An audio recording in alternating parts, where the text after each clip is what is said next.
Ready, set, art. Camping.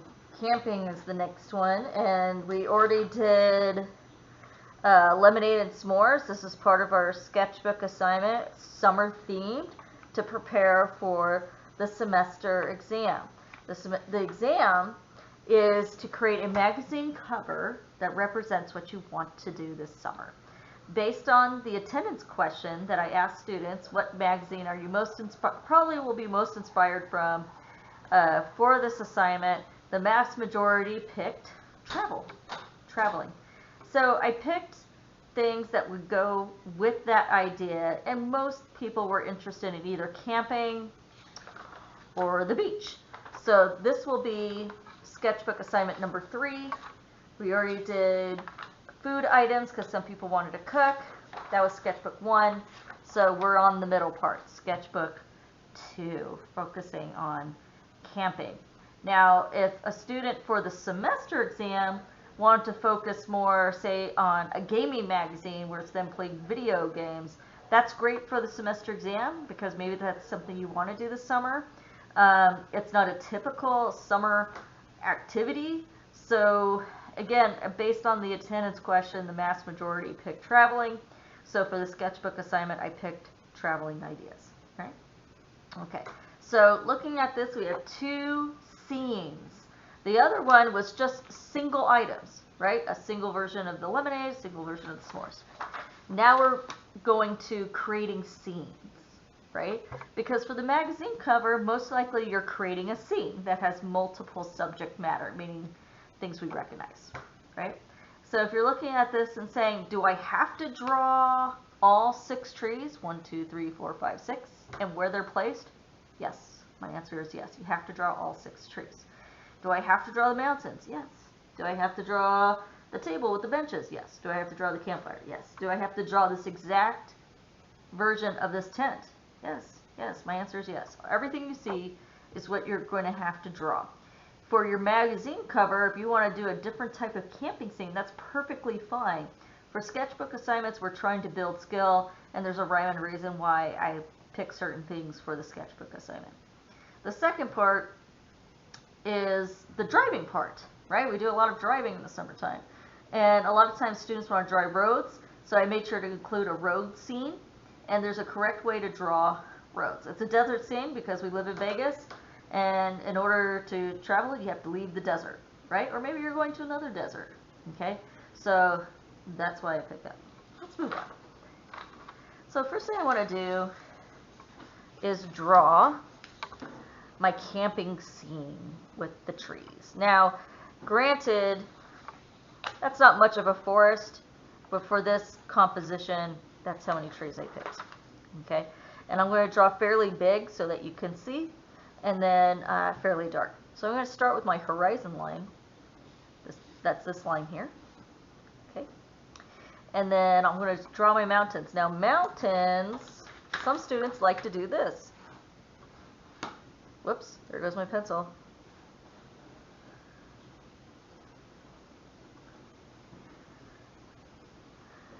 If I said draw geometric mountains, that would be great. But in this case, we're trying to make it look organic. Organic means natural. So this is not appropriate for this assignment. For another assignment, sure. So organic would mean it would have more of like a rough, natural feel. See how it kind of looks rocky, and some are higher than others, right? Maybe some are smaller and some dip down. Okay, and there's a wacky one there. Okay, so essentially it has more of a rough, rocky type look. Maybe it has a few of these little jagged lines, right? Okay, sometimes people like to put suns in the corner. That's my sister-in-law, who was an elementary art teacher, that used to drive her crazy to see a sun in the corner. She goes, when you go outside, is the sun in the corner? No. Okay, so either it's kind of floating, like above like this, or maybe it's a sunset, right, going down. Okay, but you know, ideally, sometimes when you put them in the corner, composition-wise, that kind of messes it up. All right, next, I'm going to kind of erase part of this line so that I can move on to placement of my tree bark. I'm going to put in the lines for it first. Just kind of placement-wise trying to figure out where I want them. And then I'll do the campsite. 1, 2, 3, 4, 6. There are many different types of tents. I just went with a basic shape one. And I drew it at an angle because it makes the composition more interesting. So here's this angled line. And here's an angled line here. I'm going to create another angled line that's parallel to this one. Whatever shape you see here, same shape we should see there. Okay. There's generally a zip-up front door with a little window. See, that angle is the same as here. And I put this little line here because that's where the zip-up is. I'm going to put this angled other window in. And then there's these little lines right here for the nails. Right, okay, so then we have that. I know no one ever puts like a welcome mat here, but whenever we went camping, we had some type of mat there so our shoes wouldn't drag mud in. We would kind of scrape it, leave it to the side, go outside. Okay, so now we have the campsite. I'm going to go ahead with the fire, kind of putting these sticks in. Alright, a little fire. Next is our table, and this one I'm doing at an angle as well. See that? Kind of like a diamond shape, but more rectangular. Then I bring down these two lines, meet somewhere toward the middle curving, bring that down. It should remind you of a little T, or a big T, I mean, right? And then I'm going to put this in here, right? That's the middle part. When you see mine, you'll see it's not as sketchy because I always go back and clean it up. Okay. And then if I went straight here, I would assume the base is about there for the other side. Add my little bench. Again, I'm very sketchy right now because in general, when I start out my drawings, they're sketchy looking, right? Sketchy looking. And that's fine. And then you go back later and clean up your line work. Okay, so now I have my table, my fire, and this. Now, if you look at this, there's a specific way I draw these trees, okay? And I'll do one example, and then you'll do the rest on your own. When we were in elementary, we naturally drew trees certain ways, right? Christmas tree. And it looks very symmetrical. If you went like this, it's almost like a mirror image on each side, okay? If I said draw a geometric Christmas tree, that would be a great one. Or my other favorite, the weird apple tree shape, right? So that was great for geometric shapes. I'm asking for this assignment that it needs to look organic, meaning natural. And the thing with natural is trees are not the exact same shape on each side. Like, they might have the same weight on each side, but for the most part, each branch will look different as you go down. So I'm going to start at the top because that makes it easier. And I kind of curve this in, and I bring that in. And then here. Okay, those two are going that way, and now I'm going to switch directions. And go like that. And then I kind of just keep doing that, kind of randomly putting those shapes in. And I'm drawing darker than I normally would because I'm just going. And see, now that I'm going to here, I had 3 up here. 1, 2, 3. Now that I'm going wider, I have like 4 in there. And as I kind of get toward the bottom, it's more like 5 branches coming up.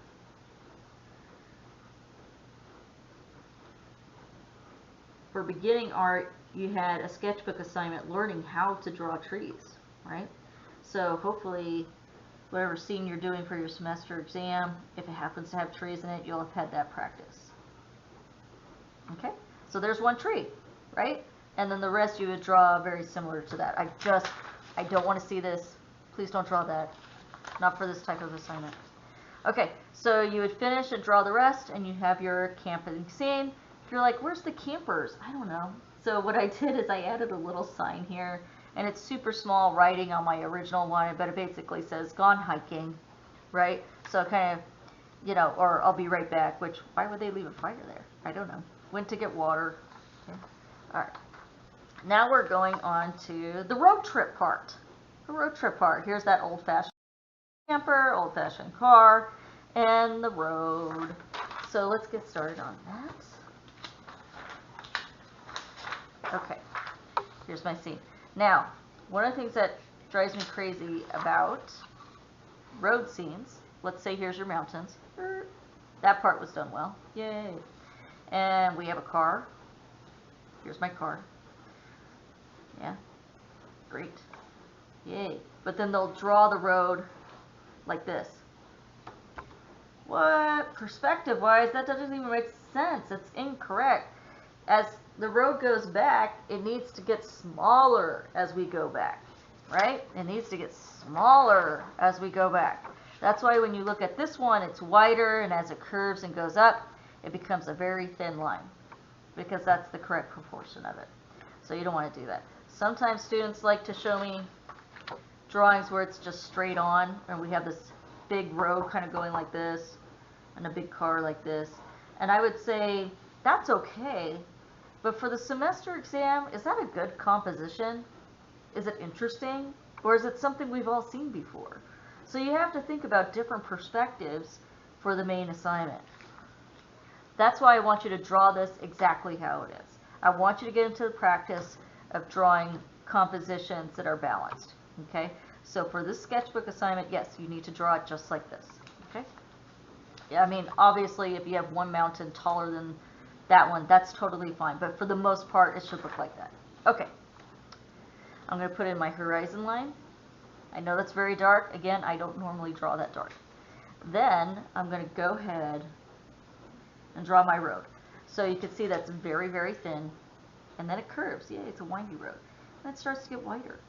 And then really wide. Kind of like this. Like, whoa, what happened? Right? That's so we can fit our tree in our camper. Okay? Okay? Alright. Now, I'll go ahead and put in kind of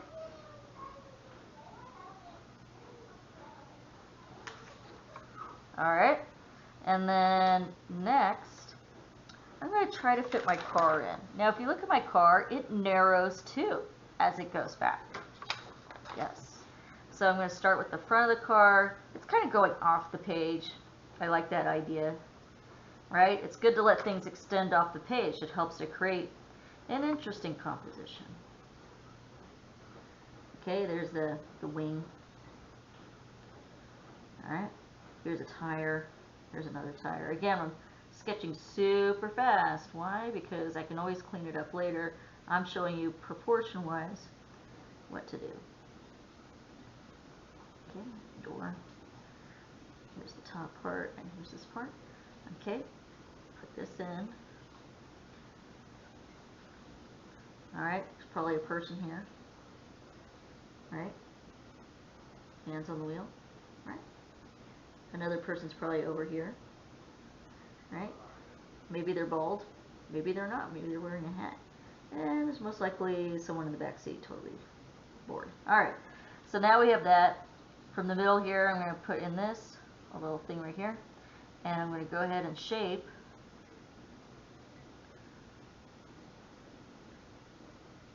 my camper. Now, maybe look right here. Maybe I need to bring that up a little higher. Oh yeah, that's better. Okay, sometimes you need to change things as you go to fix it. Okay, no big deal. Alright, so I have my camper. Kind of narrows as we get to here. And a curve right here. Remember, these are one of those old-fashioned campers. You could draw a more modern version, of course. Maybe you have a camper. We had the camper that hooked up to a truck. It was like on top of it because that was old. Okay, and you can see I curve things because it curves with it, and you want to make sure your angles match with it. So, for instance, this is angled, so my window up here is angled. Needs one tire underneath. All right, so I could keep detailing, but look up my attachment and you'll see it all cleaned up. All right, let's start with the cacti. Now, cacti, this is saguaro, right? And if you look these up, they kind of look like this. They go like this. Really look up the photos. It's interesting how they really are. right? They kind of go up like that. And then we have some lines going in. And then you could look at my cleaned up version. See how these are? There's some in front, and there's some bigger and taller. I always feel like we see these kind, where it goes out really far like this, where it looks like this. And it's funny, as I tried looking up this type of cactus, none of them look like that, where it's like a pitchfork. So they looked more like this. Okay, so composition-wise, isn't that nice to have this big cactus right in the front, right? But then as we go back, they get smaller. Yep. Why? Because that's the way it is. I shouldn't look at the piece and see this same size cactus all the way back there. That doesn't make sense. All right. There's a small one in the back. I'm going to draw a regular one right here. See, it gets to here, and there was kind of one in the front, right? That's good for shortening because it's coming at you. Another one here. See how close they are actually to the middle there? And then this one's here.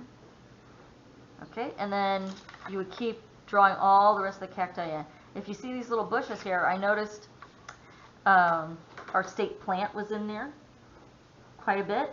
What are these? Sagebrush. And what does sagebrush become when it lifts from its roots? Tumbleweeds. Tumbleweeds, right. So our state plant is essentially the tumbleweed. So as it recedes back, yeah, those little sagebrushes get smaller and smaller and smaller as it goes back. All right, so finishing up, add the rest of those cacti, a bunch of those little sagebrushes, finish up cleaning up your car, and clean up your lines. All right, happy camping. Thank you and good luck.